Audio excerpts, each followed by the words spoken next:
उल्टा चश्मा यूसी में दोस्तों आपका स्वागत है। मैं हूं आपके साथ राशिद जहीर। महाराष्ट्र और बिहार इतना ज़्यादा चर्चा में था, इतना ज़्यादा ज़बान पर था कि नज़र लग गई। बिहार तो लगभग नीतीश कुमार को चुराने के बाद, ऐसा ही आरोप लगाते हैं लोग, मोदी जी का एनडीए थोड़ा मजबूत हो गया। लेकिन महाराष्ट्र जो दूसरी जगह थी, जिसके बारे में कहा जा रहा था कि बिहार और महाराष्ट्र इतना बड़ा झटका देगा कि मोदी जी दोबारा से 2024 में यानी कि तीसरी बार से प्रधानमंत्री नहीं बन पाएंगे। तो बिहार की बात तो आपको मालूम है, लेकिन महाराष्ट्र के अंदर सजग हो गए तमाम दल।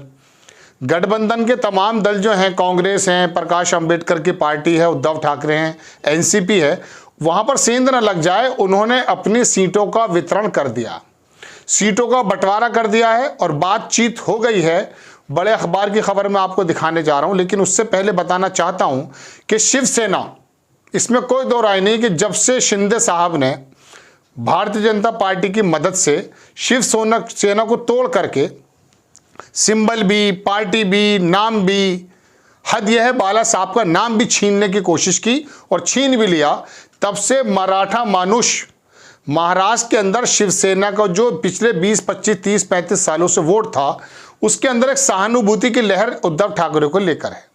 और उद्धव ठाकरे को लेकर एक बात और भी है, बहुत ज़्यादा सभ्य शब्दों का इस्तेमाल करते हुए उन्होंने कोई ऐसा काम नहीं किया कि उनकी छवि कहीं से धूमिल होती, बल्कि सहानुभूति उनकी तरफ ज़्यादा है। शिवसेना यानी कि शिंदे साहब की जो शिवसेना है, वो कितना भी उनका सिंबल लेकर चली जाए, कोई भी उनका नाम जप ले, लेकिन जो ख्यालात, जो जज्बात, जो इंटीमेसी बाला साहब की वजह से उद्धव ठाकरे को मिली है, वो उनको नहीं मिल पाएगी।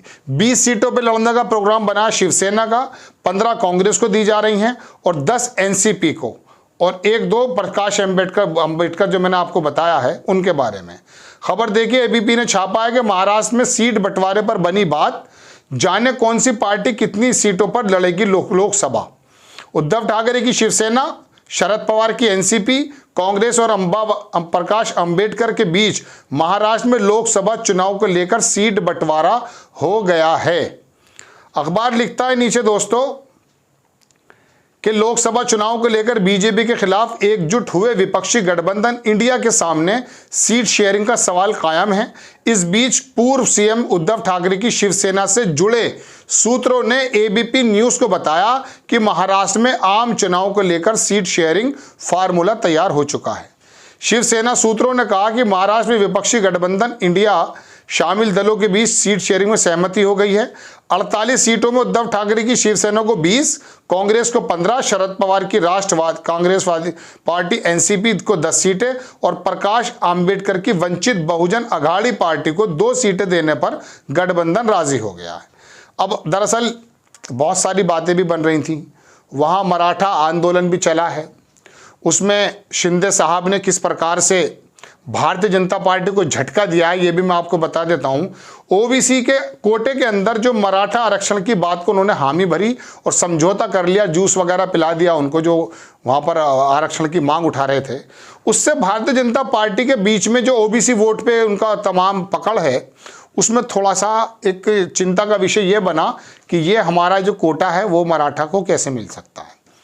तो शिवसेना ने भारतीय जनता पार्टी के अंदर भी थोड़ा सा झटका देने की कोशिश की शिंदे साहब वाली में, लेकिन बहरहाल शरद पवार की तरफ नज़र थी प्रधानमंत्री जी की, अमित शाह जी की और भारतीय जनता पार्टी की। उन्होंने, आपको मालूम भी है कि उनके भतीजे को 5 रोज़ पहले जब कह रहे थे 70,000 करोड़ रुपए का करप्ट पार्टी है और अजीत पवार जेल जाने जैसे हालत हो गई थी, 5 दिन बाद ही भारतीय जनता पार्टी ने उनको डिप्टी सीएम बना दिया। मैं 12 आपको बता चुका। तो मुझे सतपाल चौधरी की एक बात याद, सतपाल मलिक की एक बात याद आ जाती है। वो बोले एक मर्तबा कि प्रधानमंत्री जी को भ्रष्टाचार से ज़्यादा नफरत नहीं है। मुझे उनका ये डायलॉग बड़ा अच्छा लगा, प्रधानमंत्री को ज़्यादा परेशानी नहीं है भ्रष्टाचार से। अजीत पवार के बारे में 5 दिन पहले कह रहे थे कि भ्रष्टाचार की चरम सीमा पर है और लग ये रहा था कि अब ईडी जाकर के जेल भेज देगी, चूँकि देशमुख वगैरह आपको याद होगा वो कई बार जेल जा चुके हैं, नवाब मलिक वगैरह। तो महाराष्ट्र के अंदर ख़ास नज़र थी ईडी की, बिहार के अंदर भी थी और भी जहां विपक्षी दल है वहां पर भी नजर रहती है। तो अजीत पवार की यानी कि शरद पवार साहब की पार्टी को तोड़ने का काम तो कर दिया था, लेकिन उन दोनों की केमिस्ट्री और खिचड़ी भी कुछ इस प्रकार की कि आज तक समझ में नहीं आया।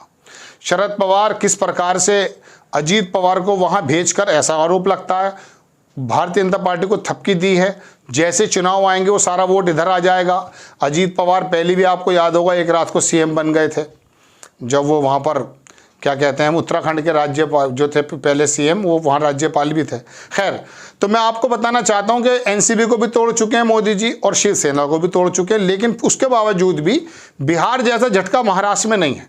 महाराष्ट्र में सीट शेयरिंग हो गई, बहुत अच्छी बात है। अगर ये फार्मूला रहा तो 20 सीटों पर शिवसेना लड़ रही, उसको कम से कम 30 पे लड़ना चाहिए था, क्योंकि ज़्यादा सहानुभूति जो है वो शिवसेना के करीब है। और जितना भी मराठा वोट है, जितना भी नॉन मुस्लिम वोट है, हिंदू वोट है, ओबीसी वोट है, वो सारा शिवसेना की तरफ जाता हुआ ज़्यादा दिखाई देगा। लेकिन फिर भी कांग्रेस भी वहाँ मजबूत है, एनसीपी कुछ पोर्शन में मजबूत है। पूना वाला एरिया जो है तमाम वो शरद पवार का एरिया रहता है, वहाँ पर वो भी शायद कुछ कर जाएँ। पिछली बार 48 में से 42 सीटें शिवसेना और भारतीय जनता पार्टी के गठबंधन ने जीत ली थी, लेकिन इस बार स्थिति 20-22 के नुकसान की है, 25 का भी नुकसान हो सकता है। अभी कुछ दिनों पहले तो एक बड़े पत्रकार हैं, वो ये कह रहे थे कि सेकंड, वो कहते ना, वो सेकंड डिजिट में भी नहीं जाएगी भाजपा, यानी कि 10 में भी नहीं जाएगी। बहरहाल बड़ी खबर महाराष्ट्र से कि बंटवारा हो चुका है सीटों का, अब कमर कस ली गई है। नुकसान अगर बिहार से ज़्यादा होता हुआ फिलहाल नहीं दिख रहा है, लेकिन महाराष्ट्र में तो नुकसान अभी बाकी है। 330 में से अगर 30 निकल जाती हैं तो 270 रह जाती हैं, 72 रह जाती हैं, और उसके बाद 10-15 इधर से चली गई अगर मध्य प्रदेश, कर्नाटक, तेलंगाना और आसाम, तो फिर ये 250 से नीचे आ जाएंगे। और याद रखिएगा, ये 250 आ गए ना, इनको 30 सीटें नहीं मिलेंगी, कहीं से कोई देगा नहीं। इसी वजह से नवीन पटनायक को थोड़ा सा खुश करने की कोशिश की गई है। कल परसों आपको बयान देखा होगा, नवीन जी विकास के काम में जितने पैसे की ज़रूरत है, केंद्र के पास पैसा है।